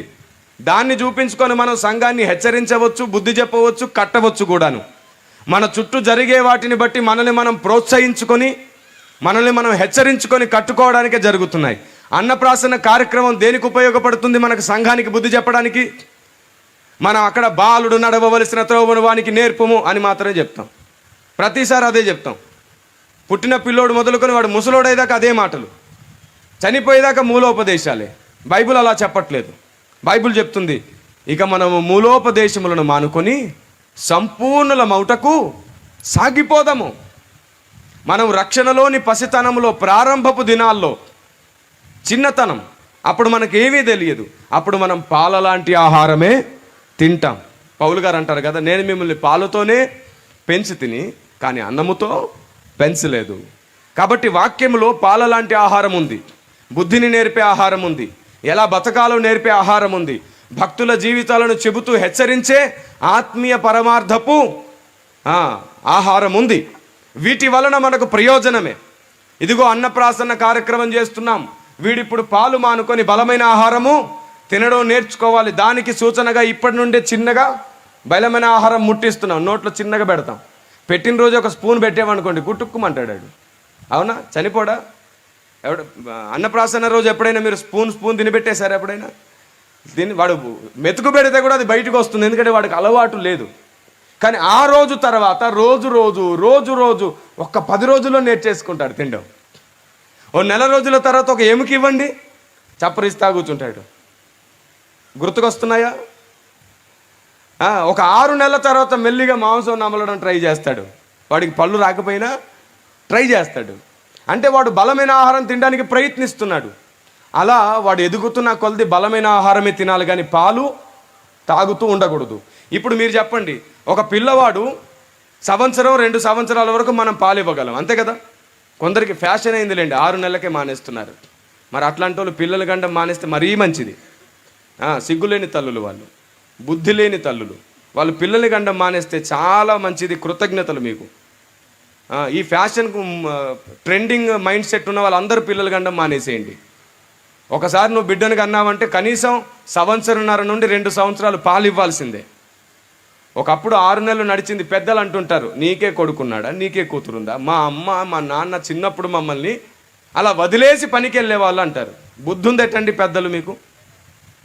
ఏమండి, క్షమించాలి నన్ను, నేను మీ వయసును అనట్లేదు, మీ బుద్ధిహీనతను అంటున్నాను. బుద్ధి ఉందా అసలు? మీ కాలానికి ఈ కాలానికి ఏమైనా సంబంధం ఉందా? మీ కాలంలో నీరు మంచిది, ఏరు మంచిది, పారే, అవునా కదా? కాసే కాయ మంచిది, పండే పంట మంచిది, వీచే గాలి మంచిది, అన్నీ మంచివా కాదా? ఇప్పుడు ఏది మంచిదో మీరు చెప్పండి. ఆ కాలానికి నీకు తల్లిపాలు ఎక్కువ లేకపోయినా నువ్వు ఇప్పటికీ బలంగా ఉన్నావు. కానీ నీ మనవడు మనవరాలు వాడు వయసు చిన్నగా ఉండగానే నీలాగా తయారైపోయారు. 20కి 60 వచ్చేస్తున్నాయి అందరికీ శరీరంలో, అవునా? బయటికి చూస్తే 20 సంవత్సరాలే, లోపల బలం చూస్తే 60 సంవత్సరాలు. కాళ్ళ నొప్పులు, కీళ్ళ నొప్పులు, నడుము నొప్పి. ఇప్పటికీ కొందరు వృద్ధాప్యంలో ఉన్న వారికి కళ్ళద్దాలతో పని లేదు. మనకి 5th క్లాస్ 4th క్లాస్కే కళ్ళద్దాలు వచ్చేస్తున్నాయి. ఇప్పుడు ఏది బాగోలేదు. పుట్టిన బిడ్డను ఆనాడు తల్లి చేతికి తండ్రి చేతికి ఇచ్చేవారు, ఈనాడు డాక్టర్కి ఇచ్చి లోన పెట్టెలో పెట్టి చూడమంటున్నాడు. అర్థమైందా? ఇప్పుడు బిడ్డని చేతికి ఇవ్వట్ల, వాడు పుట్టుకతోనే బలహీనతతో పుడుతున్నాడు. మొత్తం కల్తీ వాతావరణం, కల్తీ ఆహారం. చివరికి చెట్టుకు కాసే కాయ కూడా కల్తీ అయ్యింది. ఎండాకాలం వచ్చేసిందిగా, ఇప్పుడు మామిడి పండ్ల సీజన్ స్టార్ట్ అవుతుంది. పుల్ల మామిడి పండ్లు అనుకోండి, నోరు ఊరిపోతుంది. మామిడి పండ్ల వాసన మనకు తగిలినా నోరు ఊరిపోతుంది. కానీ ఇప్పుడు వాసన ఎక్కడ తగులుతుందని ముక్కులో పెట్టిన వాసన రాట్లా, అంతే కదా. చాలా బాధ అనిపిస్తుంది నాకు. తెలుసా, నాకు మామిడి పండ్లు అంటే చాలా ఇష్టం, చాలా ఇష్టం. చెట్టు దగ్గరికి వెళ్ళి మామిడి పండ్లు కోసుకొని ఆ చెట్టు కింద కూర్చొని తినొచ్చేవాళ్ళం. మామిడి పండ్ల తోట పక్క నుంచి వెళ్తుంటేనే వాసన వచ్చేది. ఇప్పుడు బండి మీద పండ్లు కనబడుతున్నాయి, తీసుకొని ముక్కు దగ్గర పెట్టుకున్నా పీల్చాల్సి వస్తుంది. ట్రై చేస్తున్నా వాసన వస్తుందేమోనని, ఆ ప్రయత్నంలో కూడా వాసన రాట్లా. ఇంత దౌర్భాగ్య స్థితి దాపురించింది తల్లి. లోకం కల్తీ అయిపోయింది. ఈ లోకంలో కల్తీ కాకుండా మిగిలింది కేవలం తల్లిపాలు మాత్రమే. తల్లిపాలు మాత్రమే. దేవుడు చేసిన సృష్టి ఎంత గొప్పదో చూడండి. తినేది కల్తీ ఆహారమైన తల్లిపాలు కల్తీ కాదు, ఒకవేళ రక్తంలో ఏమైనా డిఫాల్ట్ ఉంటే తప్ప, ఆ ఆప్షన్ తప్ప. అది తప్ప ఇంకా మిగతా విషయంలో ఎప్పుడు తల్లిపాలు కల్తీ కావు. అసలు తల్లిపాలే ఆరోగ్యం, తెలుసా మనిషికి. అందుకే అంటుంటారు చూడండి, ఒక మొరటు డైలాగ్, అరే ఒక్కటి గుద్దేనంటే చిన్నప్పుడు తాగిన తల్లిపాలు కక్కుతావు అంటారు. అంటే అర్థం ఏమిటి? ఇప్పటికుంటాయి వాడి పొట్లు అవి, వాడు చిన్నప్పుడు చూడలేదనుకుంటా. తాగినాక పొట్లు ఉంటాయా? కొన్ని బయటికి వస్తాయి, కొన్ని బయటికి వెళ్ళిపోతాయి కదా. కానీ ఎందుకంటారు తెలుసా? ఆ తల్లిపాల బలమే ఇంకా నీలో ఉంది అని అర్థం. Praise the Lord. నిజం. తల్లిపాలను 1.5 నుండి 2 సంవత్సరాల వరకు ఇవ్వండి. అప్పుడు బిడ్డకు రోగ నిరోధక శక్తి పెరుగుతుంది. మీరు ఏ డాక్టర్నైనా అడగండి, ఇదే చెప్తారు. రోగ నిరోధక శక్తి పెరుగుతుంది. ఈ కల్తీ ప్రపంచంలో బ్రతకడం నేర్చుకుంటారు. రోగాలు ఎన్నో సరే డిఫెన్స్ చేయడం కుదురుతుంది. Praise the Lord. ఇప్పుడు మీకు ఇంకో మాట చెప్పనా? 2 సంవత్సరాల వరకు పాలు ఇవ్వమన్నాను, ఓకే. వాడు 10వ తరగతి చదువుతున్నాడు. అమ్మ పాలివ్వా అంటే ఎలా ఉంటుంది మీరు చెప్పండి? బాగుంటుందా? ఏ తల్లైన ఊరుకుంటుందా? తన్నదు. బుద్ధి ఉంది ఎట్రా నీకు? గాడిదలాగా ఎదిగావు, ఇప్పుడు పాలు ఇవ్వమంటావు.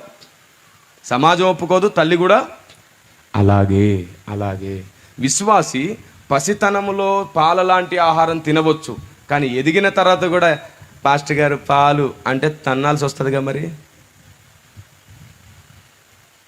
బెత్తము వాడాల్సి వస్తుంది కదా. మరి చూడండి, రక్షింపబడ్డ 5-6 సంవత్సరాలు నువ్వు పాల లాంటి ఆహారం తింటే పర్లేదు, కానీ చచ్చేదాకా అదే పాల లాంటి ఆహారం తింటే నువ్వు దేవుని జ్ఞానాన్ని పోగొట్టుకుంటావు. బైబిల్ ఇలా సెలవిస్తుంది చూడండి, యెషయా గ్రంథం 5:13. అక్కడ చూసారు ఏం రాయబడిందో? నా ప్రజలు జ్ఞానము లేక ఏ చెరపట్టబడుచున్నారు అంట. ఇప్పుడు మనకు జ్ఞానం లేకపోతే ఏం చేయబడతాం? చెరపట్టబడతాం. హోషేయ గ్రంథంలోంచి మీరు లేఖనం చదివారు. అదే హోషేయ గ్రంథం 4:6 చదివితే ఏముంటుందో తెలుసు అక్కడ? హోషేయ గ్రంథం 4:6, నా జనులు జ్ఞానము లేని వారై నశించుచున్నారు, నశించిపోతున్నారు. జ్ఞానం లేకపోతే ఏమవుతారు? ఇప్పుడు పాల లాంటి ఆహారం తింటే కాపాడబడతావా, నశించిపోతావా? నువ్వు విశ్వాసిగా వచ్చిన ప్రతిసారి పాల లాంటి ఆహారం తింటే బుద్ధి లేని కన్యకవైపోతావు, జాగ్రత్త. బలమైన ఆహారం కోసం మొరపెట్టాలి. ఎందుకు మనకు బలమైన ఆహారం దొరకట్లేదు తెలుసా సంఘంలో? దానికి కారణం సేవకులు కాదు, మనమే. మొదటి కారణం మనం, రెండో కారణం సేవకులు. మమ్మల్ని మొదటి కారణంగా మీరు పెట్టాలనుకున్నా సరే చాయిస్ లేదు. ఎందుకంటే మీరు ఇంటి దగ్గర ఏడ్చి వస్తున్నారు, దేవా నా కోసం మాట్లాడు, నా ఏడుపుల కోసం మాట్లాడు, నా బాధల కోసం కష్టాల కోసం మాట్లాడు, నా పిల్లల కోసం మాట్లాడు, నా కోసమే. అవునా? అందుకే దేవుడు ఇక్కడికి వచ్చినాక నీ కన్నీళ్ళు దుడిచే ప్రోగ్రామే పెట్టుకుంటున్నాడు ఊరికే. ఒక్కసారి నీ ఇంట్లోంచి నువ్వు బయలుదేరే ముందు, తండ్రి నువ్వేది మాట్లాడాలనుకుంటే అదే మాట్లాడు, నీకు నచ్చిందే మాట్లాడు, నా కోసం కాదు నీ ఇష్టమే మాట్లాడని అడిగిరండి. మీ సంఘాలలో దేవుని సేవకులు దేవుని బూరలై మోగుతారు. దేవునికి స్తుతి కలుగును గాక. ఆమె మీరు ఇక్కడికి వచ్చేది ఆదరణ కోసమే అయితే ఇక్కడున్న మేము జ్ఞానం ఎలా బోధించగలం? ఆదరణ కావాలి, ఆదరణ కావాలని ఏడుస్తూ వస్తారు. అప్పుడు మేము ఏడుస్తూ ఆదరణ వాక్యమే ఇవ్వాల్సి వస్తుంది. అదే మీరు జ్ఞానం కోసం ఏడ్చిరండి, ఆకాశం నుండి పైనుండి వచ్చిన జ్ఞానము చేత మీరు తడపబడతారు, చిగురిస్తారు, ఫలిస్తారు. దేవునికి స్తుతి కలుగును గాక. అవును, 10 మంది కన్యకల్లో ఎంతమంది ఎత్తబడ్డారు? బిగ్గరగా. ఎంతమంది విడవబడ్డారు? ఎంతమంది పడుకున్నారు? బిగ్గరగా. ఎంతమంది మెలకుగా ఉన్నారు? అన్నిటికీ ఒకటే సమాధానం, 5. కానీ బైబిల్లో లేదా మాట? 5 ఎత్తబడ్డారని ఉంది, 5 విరవబడ్డారని ఉంది, కానీ 5 పడుకున్నారు, 5 మెలకుగా ఉన్నారని లేదు. కానీ సంఘానికి తెలుసు. ఈ పిహెచ్డి బోధ ఎక్కడి నుండి వచ్చింది? సంఘంలోనికి బైబిల్లో లేని పిహెచ్డి బోధ ఎక్కడి నుండి వచ్చిందండి? సంఘం మనుషులు చెప్పేది సింపుల్గా నమ్మేస్తుంది. ప్రేమాభిమానాల ముసుగు, దీని పేరు ప్రేమాభిమానాలు. దురాభిమాన పాపం దీని పేరు. మీరు చెప్పండి, ఎంత ప్రేమిస్తే మాత్రం మనుషులు చెప్పేదల్లా గుడ్డిగా నమ్మేద్దామా? ఇలాంటి పొరపాట్లు 3000 పైచిలుకు దొర్లినాయి. అవన్నీ ఈరోజు సంఘంలో ఉన్నాయి, తెలుసా మీకు? బైబిల్లో లేనిది నమ్మేస్తున్నాం మనం సింపుల్గా, గుడ్డిగా. ఒక్కసారైనా ఉందా 5 పడుకున్నారు, 5 మెలకుగా ఉన్నారని? దానికి విరోధంగా ఉన్న సత్యం ఏమిటో తెలుసా? వాస్తవంగా మత్తయి సువార్త 25:5లో ఉంటుంది, పెళ్లి కుమారుడు ఆలస్యము చెయ్యగా అందరూ కునికి నిద్రించిరి. ఏమనుంది? అందరూ కునికి నిద్రించిరి. బైబిల్లో ఒకటి ఉంటే మనం ఒకటి ఇలాంటివి ఎన్నోనండి. అందుకే మన విశ్వాసం పాడైంది, మనకు దేవుని గురించిన జ్ఞానం దొరకట్లేదు. దీని పేరు పొరపాటు బోధ, తప్పుడు బోధ కాదు ఇది. తప్పుడు బోధ అంటే క్రీస్తు కృపకు, క్రీస్తు నుండి మనల్ని దూరం చేస్తుంది. యేసు దేవుడు కాదనేది తప్పుడు బోధ. యేసు దేవుడని చెప్పినా సరే ఏమండి, లేఖనాలలో ఉన్నటువంటి విషయాలను గుర్తించక మాట్లాడేదేమో పొరపాటు బోధ. యేసు దేవుడు కాదని చెప్పేది, అపోస్తుల పునాదులను తప్పుగా చెప్పేది తప్పుడు బోధ. కానీ లేఖనాలలో అక్కడక్కడ కొన్ని విషయాలు చూడకుండా మాట్లాడేది ఏదైతే ఉందో అది పొరపాటు బోధ, తప్పుడు బోధ కాదు. ఈ పొరపాటు బోధ వల్ల పరలోకంలో మన బహుమతులు పోతాయి, తప్పుడు బోధ వల్ల మన రక్షణ పోతుంది, బుద్ధి లేని కన్యకలం అయిపోతాం. కాబట్టి పొరపాటు బోధనైనా సరే సరి చేసుకోవడం మంచిది. చూడండి, దేవుని సేవకులను కూడా యెజబెల్ అనే దురాత్మ మోసం చేసే అవకాశం ఉందంట. ఆ ప్రకటన గ్రంథం 2వ అధ్యాయం 19-20 వచనాలు చూస్తే 19వ వచనంలో సంఘం ప్రేమ కలిగి, సహనం కలిగి, విశ్వాసం కలిగి గొప్పగా ఉంటుంది. కానీ 20వ వచనానికి వచ్చేసరికి అయినను నీ మీద తప్పు ఒకటి నేను మోపుచున్నాను. అదేమనగా విగ్రహములకు బలి ఇచ్చిన వాటిని తినుటకును, అయినను నేను నీ మీద తప్పు ఒకటి నేను మోపవలసినది. అదేమనగా తాను ప్రవక్తని అని చెప్పుకొనుచున్న యెజబెలును స్త్రీని నువ్వు ఉండనిచ్చుచున్నావు. జారత్వం చేయుటకును, విగ్రహములకు బలిచిన వాటిని తినుటకును అది నా దాసులకు బోధించుచు వారిని, దాసులకు బోధించుచు వారిని. అది చూడండి, ఈ రోజుకి అలాంటి బోధలు కొన్ని వచ్చాయి. అందులో ఒకటి బాప్తిస్మం గురించి నేను మాట్లాడతాను అన్నాను, అది చెప్పి ముగించేస్తాను ఈ రోజుకి. మరలా మనం రాత్రి సభలో కలుసుకుందాం. బాప్తిస్మం విషయానికి వస్తే కూడా చాలా పొరపాటు అభిప్రాయాలు చాలా మందిలో ఉన్నాయి. నేను మంచివాడిని అయినాక తీసుకుంటాను. కొందరు అంటున్నారు బాప్తిస్మం ఇవ్వండి అంటే 6 నెలలు నువ్వు సంఘానికి కరెక్ట్గా వస్తే నెక్స్ట్ బాప్తిస్మం ఇస్తాను. ఇది పొరపాటు అవగాహనే, చాలామందికి తెలియట్లా. బైబిల్లో ఇంతవరకు ఒక్కరోజు ఆలస్యం చేసినట్లు లేదు ఎవరు కూడా. అయ్యా నేను మారు మనసు పొందాను, యేసే దేవుడని నమ్ముతున్నాను, నా పాపాలు ఒప్పుకుంటున్నాను, నేను రక్షణ పొందుటకు ఏం చేయాలంటే వెంటనే ఏం చేశారు వాళ్ళకి? 6 నెలలు రమ్ము తర్వాత పొమ్ము అనలా. ఈ సిగ్గులేని బోధ ఎక్కడి నుండి వచ్చింది? సంఘంలోనికి సాతాను నుండి వచ్చింది. నేను మీకు విషయం చెప్పనా, బాప్తిస్మం కొరకు సిద్ధపడిన వ్యక్తిని 6 రోజులు నువ్వు 6 నెలల మందిరానికి వచ్చినాకే బాప్తిసం ఇస్తానంటున్నావు. ఈలోపే వాడు చేస్తే వాడు పరలోకానికి వెళ్తాడు, కానీ లెక్క నువ్వు అప్పచెప్పాల్సి వస్తుంది. అవును ప్రభువా నేను రెడీ తీసుకోవడానికి, కానీ అతనే నన్ను ఆపాడు. అసలు ఈ 6 నెలల తర్వాత మంచోడైనాక బాప్తిస్మం ఇస్తానంటున్నావు చూసావు, అది రాంగ్. అది బాప్తిస్మం తర్వాత జీవితకాలం నడిపి మంచోడిని చెయ్యాలి. Praise the lord. సహవాసములో మంచి వాళ్ళం అవుతాం. బాప్తిస్మము పొందేది మంచివారమైనాక కాదు, తప్పును ఒప్పుకున్నాక, ఇక మీదట మంచివాడిగా ఉంటాననే తీర్మానంతో, నీవే నా దేవుడవు నేను పాపిని అనే స్పృహ కలిగి తీసుకునేది.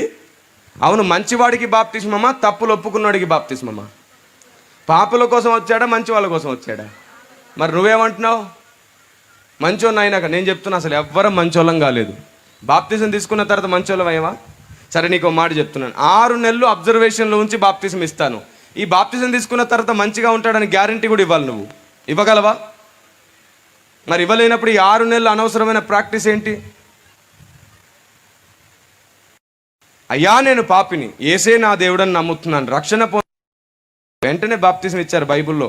ఈ కొత్తగా తీసుకొచ్చారు అధిక నీతిమంతులు అధిక పరిశుద్ధులు. 6 నెలలు ప్రాక్టీస్ అంట. ఈలోపు వాడు చచ్చిపోతే, కొందరేమో పెళ్ళైన తర్వాత బాప్తిస్మాలు, కొందరు పెళ్లి కోసం బాప్తిస్మాలు. బైబిల్ ఒకటి చెప్తే మనం ఒకటి చేస్తాం. లేదు అసలు అలాంటిది ఏమీ లేదు. ఒక ఆవిడని అడిగాను, అమ్మ మీ కూతురు బాప్తిజం తీసుకోలేదు ఏమిటి, ఎందుకు ఇంకా అని. ఆవిడ అడిగితే అమ్మని అడగమంటుంది. ఏమిటి? అయ్యా నేనే వద్దన్నాను. ఏ అమ్మ పాపం బంగారం అంత ప్రమాదం ఏమొచ్చి పడిందంటే, పెళ్ళి కాలేదు కదా సార్, పెళ్ళి అయినాక. అది మనం పిల్లల్ని కనేదే పెళ్ళిళ్ళ కోసం కదా, అంతేనా? మనం పిల్లల్ని కనేదే పెళ్ళిళ్ళ కోసం, డబ్బు కోసం, బతకడం కోసం. ఈ లోకం మట్టుకు నిరీక్షణ కలిగిన ప్రజల విధి విధానాలు ఇవన్నీ కూడా. నేను అన్నాను, రేపు పొరపాటుగా అమ్మాయికి ఏమన్నా అయితే పరిస్థితి ఏంటమ్మా అని అడిగాను. ఏమవుతా సార్, దేవుడు కాపాడతానంటే. కరెక్ట్గా ఒక 2-3 నెలల గ్యాప్లో ఒక చోట ఎగ్జామ్ రాసి వస్తుంటే, ఆ టర్నింగ్లో ఒక అతను బైక్ స్పీడ్గా వస్తుంటే ఈవిడ భయపడి కొంచెం రైట్ సైడ్ తన సైకిల్ని పోనిచ్చింది, వెనక నుంచి వస్తున్న లారీకి ఢీ కొట్టింది. నుజ్జు అయిపోయింది తెలుసా అమ్మాయి, నుజ్జు అయిపోయింది. ఈ కాల్లో భాగం అంతా కూడా నుజ్జు అయిపోయింది, కేవలం ఇది భాగం మాత్రమే బాగుంది. చచ్చిపోయింది ఆవిడ. నేను అప్పుడు వాళ్ళ అమ్మని అడిగాను, పెళ్లి చేస్తారా ముందు, ఫస్ట్ బాప్తిసం ఇస్తారు, ఇప్పుడు రోడ్డు మీద అప్పడంలాగా అతుక్కొని పోయింది, ఇప్పుడు మొత్తం ఆ అమ్మాయిని తీసుకొచ్చి ఏం చేస్తారు? ఇప్పుడు పెళ్లి కావాలా బాప్తిసం కావాలా? ఏడ్చింది, గుండెలు బాదుకొని ఏడ్చింది, అయ్యగారు మమ్మల్ని క్షమించండి తప్పైందని. మీకు బుద్ధి లేదా అని అడుగుతున్నాడు దేవుడు. పెళ్లికి బాప్తిస్మానికి సంబంధం ఏంటి? ఉద్యోగానికి బాప్తిస్మానికి సంబంధం ఏంటి? నీ మొక్కులకు బాప్తిస్మానికి సంబంధం ఏమిటి? నీ స్వస్థతకు బాప్తిస్మానికి సంబంధం ఏమిటి? నీ మంచితనానికి బాప్తిస్మానికి సంబంధం ఏమిటి? నేను పాపిని, యేసే నా దేవుడని అంగీకరించి కదా నువ్వు తీసుకునేది బాప్తిస్మం. ఆ తర్వాత సంఘ నియమాల ప్రకారం సహవాసంలో ఉండి నువ్వు మంచివాడు అవ్వాలి. Praise the Lord. ఒక ఆయన అంటాడు, బాప్తిస్మం ఎందుకు తీసుకోలేదు బ్రదర్ అంటే, నా కూతురు పెళ్లి కాలేదు బ్రదర్ అన్నాడు. అతను తాగుతుంటే నేను అన్నాను తాగుడు మానొచ్చు కదా అని. అతడు ఏమన్నాడు తెలిసిన, గుండెలు బాధ బ్రదర్, బాధ, కూతురు పెళ్లి కాలేదు, బాధ, అందుకే తాగుతున్నాను అన్నాడు. ఏమన్నాడు? బాధ అంట, ఇలా గుడ్డుకొని చెప్తున్నాడు, బాధ. ఓకే, నేను అన్నాను ప్రార్థన చేద్దాం, దేవుడు తప్పకుండా మీకు సహాయం చేస్తాడు అని. ప్రార్థన చేసాం. దాదాపుగా 4-5 నెలల కాలంలో ఒక మంచి సంబంధం వచ్చింది. ఆ సంవత్సరం కాలంలోనే వివాహం కూడా జరిగిపోయింది. ఒక మంచి ఫోటోగ్రాఫర్ వచ్చి ఆ అమ్మాయిని చేసుకొని వెళ్ళిపోయాడు. రియల్గా జరిగింది నా సేవ జీవితంలో. తర్వాత ఒక వారం గ్యాప్లో నేను వెళ్ళాను అతనితో మాట్లాడడానికి, ఇకనైనా తాగుడు మాను అని. ఇంటి తలుపు ఓపెన్ అయ్యింది, ఎవరు ఇంట్లో కనబడట్లేదు. నేను తలుపును కొంచెం అలా నెట్టి బ్రదర్ అన్నాను. పక్కనే ఒక శబ్దం వచ్చింది, టంగ్ అని. ఏంటో పడిపోయినట్టుంది. అయ్యయ్యో, నేనేమనుకుంటున్నానంటే పల్లె గ్రామాల్లో కిరసనాలతో బుడ్డి వెలిగిస్తారు, దీపం. నేను అది పడిపోయిన శబ్దం వచ్చింది నాకు. అయ్యయ్యో, పగిలిపోయినట్టుంది, కిరసనాలంతా కింద పడిపోయినట్టుంది. అయ్యయ్యో, నేను ఎంత పొరపాటు చేశానని అలా లోపలికి వెళ్ళి తొంగి చూస్తే ప్రైజ్ లడయ్య గారు అంటున్నాడు మూలను కూర్చొని. ఏం పడిందా అని చూస్తే తాగుతున్నాడు, ఆ బాటిల్ పడింది అక్కడ. నేను అన్నాను, బ్రదర్ మీరేమన్నారు? కూతురు పెళ్లి కావట్లేదు, బాధ బాధ అందుకే తాగుతున్నాను అన్నావు కదా, పెళ్ళి అయిపోయింది కదా అంటే సంతోషం సార్, సంతోషం అంటున్నాడు. ఇప్పుడు చూడండి, బాధ ఉన్నా తాగుతాడు, సంతోషంగా ఉన్నా తాగుతాడు. వీడు ఎప్పుడు మారుతాడు మరి? కాబట్టి ఇదంతా పొరపాటు ఆలోచన విధానం. మారిన తర్వాత తీసుకుంటా, బాగున్నాక తీసుకుంటా. బైబుల్ అసలు ఆ మాటే చెప్పట్లేదు. మంచోనివై నాకు తీసుకోమని చెప్పట్లా. నువ్వు పొరపాటని గ్రహించి వెంటనే మారు మనసు పొంది రక్షణ తీసుకోమంటుంది బైబిల్. దేవునికి స్తుతి కలుగునుగాక. ఆమేన్. మీరు చెప్పండి, బైబిల్లో ఎవరైనా ఒక్కరోజు ఆలస్యం చేసినట్టు మీకు కనబడుతుందా? కనబడిద్దా? ఫిలిప్పు రథము మీద వెళ్తున్న నపుంసకుడికి చెప్పిన వెంటనే అదిగో నీళ్లు అంటాడా లేదా? జైల్లో అధికారి ఏం చేశాడు? పౌలు గారి ద్వారా వెంటనే అదే రాత్రి తెల్లవారి వరకు ఆగలేకపోయాడు. ఎందుకు? కాబట్టి ఇప్పుడున్నటువంటి విధి విధానాల్లో మార్పు రావాలి. సంఘానికి మారు మనసు ఎందుకు లేదనుకున్నారు? బైబిల్ చెప్పినట్టు కాకుండా మనకు నచ్చింది చేసుకుంటూ వెళ్తాం. అందుకే సంఘం దేవుడు అనుకున్నట్టు ఎదగట్లేదు. మరలా చెప్తున్నాను, సంఘము జ్ఞానము లేక చెరపట్టబడుతుంది. సంఘము దేవుని గూర్చిన జ్ఞానం లేక నశించిపోతుంది. ఇక సమయం చాలా తక్కువగా ఉంది. మిమ్మల్ని మీరు సరి చేసుకోకుండా, దేవుని లేఖనానికి అప్పచెప్పుకోకుండా ఇలాగే కాలాన్ని మీరు వెళ్ళబుచ్చుతుంటే లోక నటన గతించే రోజు సమీపంలో ఉంది. ఇక టైం వచ్చేసింది. ఆయన అనుకున్నదే జరుగుతుంది, ఆయన చిత్తమే జరుగుతుంది. లోక నటన ఖచ్చితంగా గతించిపోతుంది. ఆ గతించిపోయే కాలంలో నువ్వు ఉండకుండా నిత్యత్వంలో నువ్వు ఉండాలనుకుంటే దేవునికి నచ్చింది చేసే ప్రయత్నం చేయండి. దేవుడు మీకు తోడై ఉంటాడు. దేవునికి స్తుతి కలుగునుగాక. జన్మ పాపమును గూర్చి, ఆత్మీయ జీవిత ప్రయాణమును గూర్చి, మీకు వచ్చే ప్రశ్నలను గూర్చి, బైబిల్లో నుండి మీకు కలుగుతున్నటువంటి అనేక సందేహాలను గూర్చి మీకు సమాధానం దొరకాలంటే ఈ 2 పూటలలో మీకు దొరకదు. మీరు బలమైన ఆహారం తినడానికి 3000 రకాల పొరపాట్లు దొరలేని నేను చెప్పాను కదా, వాటిని కూడా మీరు అర్థం చేసుకోవడానికి మీ ముందు పుస్తకాలు ఉన్నాయి. జన్మ పాపం ఆది అంతం, జన్మతః శాపం ఆది అంతం అనే ఒక పుస్తకం మీకు దొరుకుతుంది. రెండవది ప్రవక్త బూర శబ్దం అనే పుస్తకం కూడా మీకు దొరుకుతుంది. వీటిని మీరు సంపాదించుకోగలిగితే దాదాపుగా 3000 ప్రశ్నలకు మీకు సమాధానం దొరుకుతుంది. అన్ని అద్భుతమైనటువంటి సంగతులు అందులో ఉన్నాయి. ఆ 2 పుస్తకాలు మీరు సంపాదించుకోగలిగితే 2 సంవత్సరాల పాటు మీకు అది ఆహారం అవుతుంది. ఒక పుస్తకం 560 పేజీలు, మరొక పుస్తకం 360 పేజీల పుస్తకంగా మీకు అక్కడ దొరుకుతుంది. అది చాలా తక్కువ వెళ్ళగలిగినటువంటి పుస్తకాలు. మీరు ఒక ప్లేట్ ఇడ్లీ, ఓ ప్లేట్ దోశ తింటే ఎంత అవుతుందో అంతలో మీకు దొరుకుతుంది. అంత తక్కువ ఎందుకు పెట్టామంటే మేము వాటితో బిజినెస్ చేయట్లేదు, మీకు అది అందుబాటులోకి తీసుకొస్తున్నాం. దేవునికి మహిమ కలుగునుగాక. చెప్పే నేను ఈరోజు లేకపోవచ్చు, కానీ దేవుడు చెప్పాలనుకున్న ఆలోచన మాత్రం నాతో పాటు గతించిపోకూడదు. అది సంఘానికి ఉపయోగపడాలి. అందుకే ముద్రించి మీ ముందు ఉంచాం. దేవునికి స్తుతి కలుగునుగాక. కాబట్టి మీకు అక్కడ వెనకాల బుక్ స్టాల్ కనబడుతుంది. అక్కడ 7 రకాల పుస్తకాలు ఉన్నాయి. దేవుడే లేడు అనే వాళ్ళకు కూడా సమాధానం ఇస్తూ స్నేహితుడైన యజమాని అని ఒక చిన్న పుస్తకం ఉంది. మీరు మీ తోటి స్నేహితులకు, వారికి కూడా మీరు అది ఇచ్చి దేవుడు ఉన్నాడు అని నిరూపించుకోవచ్చు. ఎన్నో రకాల సైంటిఫిక్ రీజన్తో ఆ పుస్తకం మీ ముందుంది. అంత మాత్రమే కాకుండా విశ్వ శరీరం, విశ్వమందిరం అనే పుస్తకాలు ఉన్నాయి. సంఘం ఎత్తబడిన తర్వాత పరలోక రాజ్యంలో ఎలా ఉండబోతుందో ఆ అద్భుతమైనటువంటి గ్రంథాలు మీకు అర్థమయ్యే విధంగా వివరించబడ్డాయి. తప్పకుండా వాటిని సంపాదించుకోండి.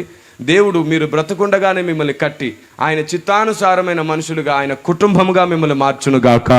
ఈ రోజు నుండి పరిశుద్ధాత్మ దేవుని అధికారముతో మిమ్మల్ని మీరు కట్టుకోండి. ఎవరిని గూర్చిన చెడు వార్త వినబడ్డ పక్క వార్త కాదు, పైనున్న వాడితో పంచుకోండి. అప్పుడు ఆయన అంటాడు, నీకు కూడా నాలాంటి మనసు వచ్చేసింది బిడ్డ. నాకు కూడా అందరి గురించి తెలిసినా నేను ఎక్కడ చెప్పను, తండ్రి దగ్గర విజ్ఞాపన చేస్తున్నాను. అలాగే మీరు కూడా నా దగ్గర విజ్ఞాపన చేస్తున్నారు. నా మనసు మీకు వచ్చింది అని దేవుడు సంతోషపడతాడు. విశ్వాసం కలిగి ఉండండి. దేవుని ప్రేమను నమ్ముకొని ధైర్యంగా ఉండండి. దేవుడు మీ అందరికీ తోడై